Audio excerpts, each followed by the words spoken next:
যিনি ভিকটিম হন তার প্রতি এক ধরনের কিন্তু সিম্প্যাথি অটোমেটিক্যালি মানুষের মধ্যে তৈরি হয়। আর যারা অপরাধটা করে তাদের প্রতি কিন্তু মানুষের এক ধরনের একটা ঘৃণা বলেন বা তার বিচার, তাকে ধরা, এই যে এই ধরনের একটা মানসিক ইয়ে কিন্তু হয়।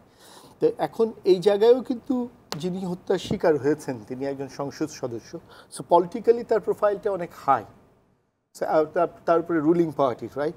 কিন্তু এখানে একটি জিনিস যে দুটো জিনিসই উঠে আসছে। একটা হচ্ছে যারা হত্যা করেছেন, সো তাদের হত্যা যারা করেছেন তারা তো ক্রিমিনাল। এখন কারা করেছেন, কেন করেছেন সেটা তো তদন্ত সাপেক্ষ, বাট হত্যা যারা যখনই করে ক্রিমিনালের ব্যাপারে একটা মানুষের একটা সেট মাইন্ড আছে, তাকে ধরো এবং বিচার করো।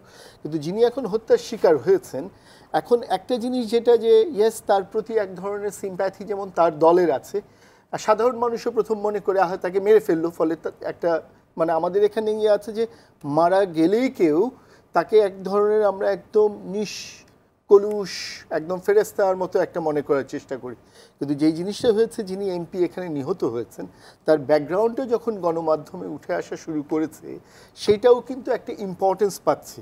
সেটা আপনি গত কয়েকদিন ধরে স্পেশালি যখন উনি মার্ডার হয়েছেন, এই তথ্যটা যখন আনুষ্ঠানিকভাবে ঘোষণা করেছে, স্বরাষ্ট্রমন্ত্রী করেছেন, পুলিশ করেছেন, ইভেন ভারতের কলকাতার যে কর্তৃপক্ষ তারা করেছেন, তারপরে কিন্তু আমি যখন গণমাধ্যমের খবরগুলো দেখছি আমাদের দেশে, পত্র পত্রিকা, টেলিভিশন, অনলাইন, সেখানে কিন্তু এমপির একটা অতীত ব্যাকগ্রাউন্ড গণমাধ্যমে উঠে আসছে। কারণ সবাই তো, আমরাও খুঁজি সাংবাদিকরা যখন এই ধরনের ঘটনা আমরা কাজ করি, রিপোর্টিং করি, অনুসন্ধানে নামি, আমরা তো দেখতে চাই যে অপরাধীর ব্যাকগ্রাউন্ড কী এবং যে অপরাধের শিকার হয়েছেন তার ব্যাকগ্রাউন্ড কী।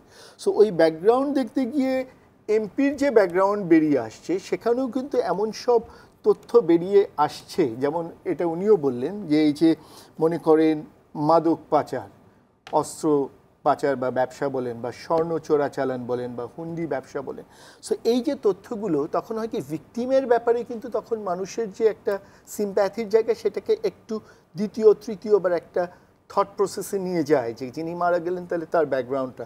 তো এইটা হয়েছে কি, আমি নিজেও দেখেছি আজকেও সারাদিন, যে যেহেতু উনি ক্ষমতাসীন আওয়ামী লীগের এমপি, এটা কিন্তু ক্ষমতাসীন দলের জন্য একটু বিব্রতকর হয়েছে। তাদের নেতারাও যখন এটা নিয়ে কথা বলছেন, তারা অনেকে বলছেন যে তার অতীত নিয়ে প্রশ্ন তুলে কি এই হত্যাকাণ্ডকে জাস্টিফাই করা হচ্ছে কেন, ব্যাপারটা তা নয় আসলে। কিন্তু অতীত কর্মটা বুঝতে সাহায্য করে বা বুঝার জন্য হেল্প করে যে কি কি কারণে উনি এরকম একটি নিষ্ঠুর পরিণতিতে যেতে পারেন।